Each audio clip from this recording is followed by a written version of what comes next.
Hey everybody, JMac here in another video where I focus on the process of building an MVP. So MVP, of course, stands for minimum viable product, but I think this practice can be applied to really anything. So it's the minimum viable thing. Now, of course, that doesn't have the fun, initialism MVP. Again, the original term minimum viable product. But you can look at it as minimum viable feature, minimum viable code, all sorts of different things. So again, as you've probably noticed in my past videos, it's something where, I'm applying this normally at the feature scale, sometimes even at the code scale. So it's the minimum possible thing that can work. And from there, I want to iterate on it and kind of improve it and guide it to where it ultimately kind of needs to be.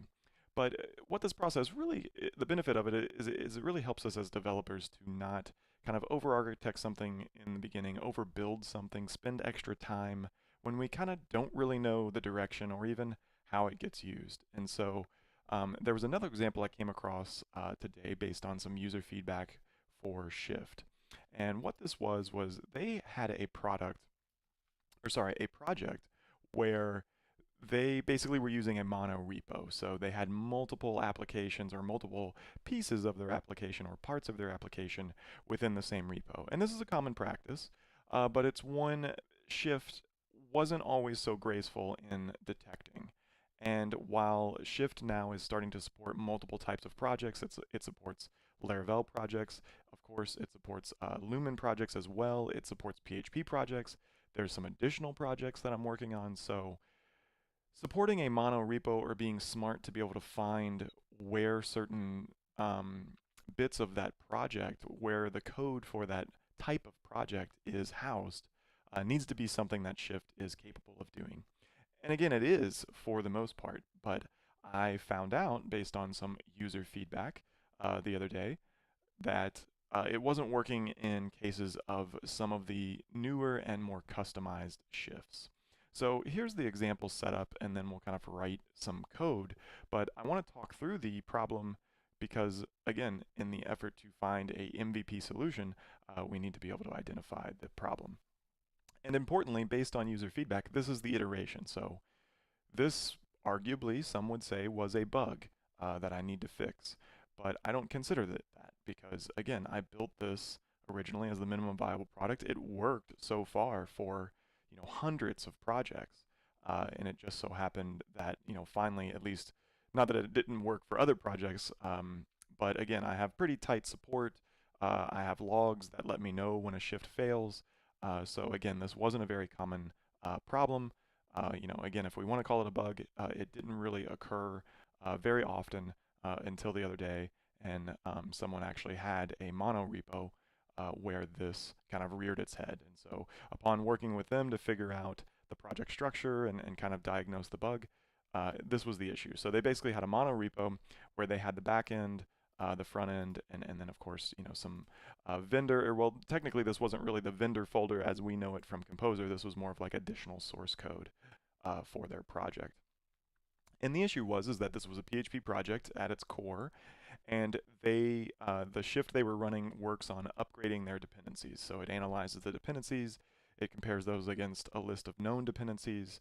It uses, of course, some Composer magic to kind of tie all that together, and basically make suggestions or ideally automatically upgrade their dependencies for them and submit a pull request.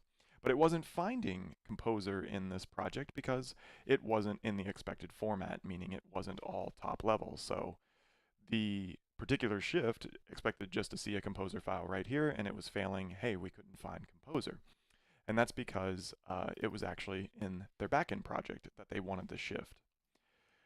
But of course, as a developer, I can solve this one problem, but my brain starts to wonder, well, what if they also had a Composer file in front end? How do I know which one to pick? What if they had a Composer file out here at the top level? What should I do in that scenario? What if, it doesn't find one even in a sub-level? So there's a lot of different questions I could ask here. How does it determine? I think the most ready example is what if there are multiple Composer files found? Um, how does Shift know which one to use? And I could probably build some smart things into that. But again, from an MVP approach, I don't want to, you know, write more code than I have to solve this particular problem. I also don't want to assume that the solution I would build works for those types of projects. So what I will do and what I choose to do is build the smallest thing now, solve this particular problem based on the user feedback. I'm going to iterate on it, but I'm going to stop right there because again, I don't know what a monorepo project with multiple composer packages looks like. And I'd rather wait, have a user report that, work with them to try to understand the best solution at that time. And so for me, that's the MVP process. That's the minimum viable process or minimum viable feature in this case. So let's get into the code. Let's write some minimum viable code. So as we can see, I have this function inside of kind of the Shift bootstrappy engine, and it sets the working directory. So this allows me to run system commands effectively to perform certain Shift automations. And we can see I already have some things built in for the project type of Laravel to effectively look and find where Artisan lives. We know a Laravel project structure all starts with Artisan. Most of the Laravel shifts leverage Artisan, so this is an important part of that project structure. And it basically searches your repository, the clone of the repository, and determines where Artisan is to then perform, the necessary changes to that Laravel project. So basically now I need to make sure to do a similar type of thing with Composer. So what I'm going to do is just start to kind of abstract this code and just to give you a feel. Now, there are some tests that run behind the scenes for this, but not this particular Bootstrap stuff, to be honest. That's something I want to work on, but just in case for those that are correctly wondering, hey, well, where are the tests? You got me. This particular method isn't tested. So I'm not going to focus on the test in this particular video. Again, I really focus on testing more in my Refactor Friday videos.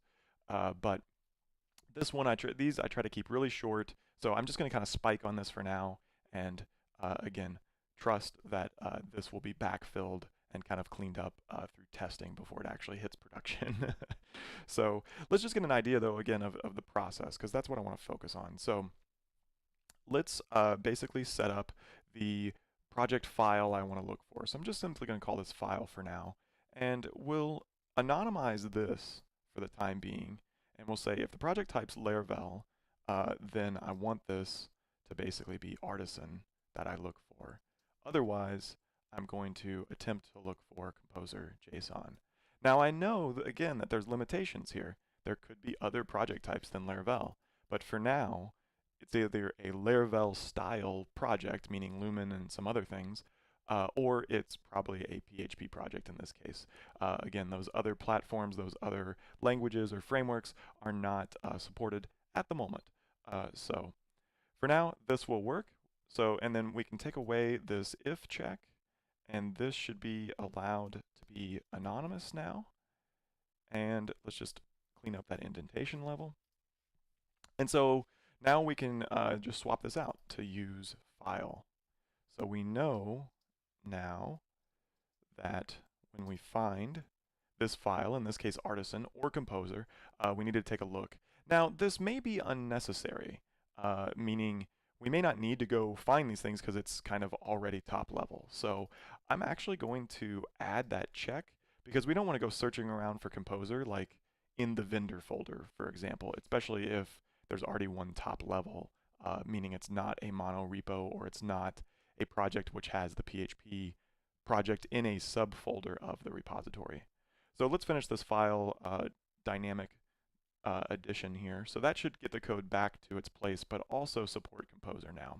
But the first thing I want to do is, first I want to do a check, is it already top level? Okay, and then I also want to add to this find command the exclusion of the vendor folder, because we don't want to be in a situation where the vendor folder has that in there. Again, these were both things that have been reported. So while the primary focus is supporting Composer, this was an issue as well. And we can even see kind of from our directory structure that, again, if a vendor folder was top level here and we just kind of blindly started searching, we could end up having an issue. Plus, from my perspective, I want to keep these shifts very fast. The vendor folder can be huge, and so I don't want to end up kind of scanning that entire directory for potentially files when it's unnecessary. So I'm going to make the leap on that. Anyway, let's finish this up. Let's basically just say if there is a file, so we can just use a PHP method here, file exists for that file, then we're just going to return, right? There's no need to change the directory. The file we were interested in was found. And then as far as the exclusion of the vendor folder, again, this is a simple enough change. I am going to go ahead and kind of bite the bullet here. We're basically just going to say not dot vendor.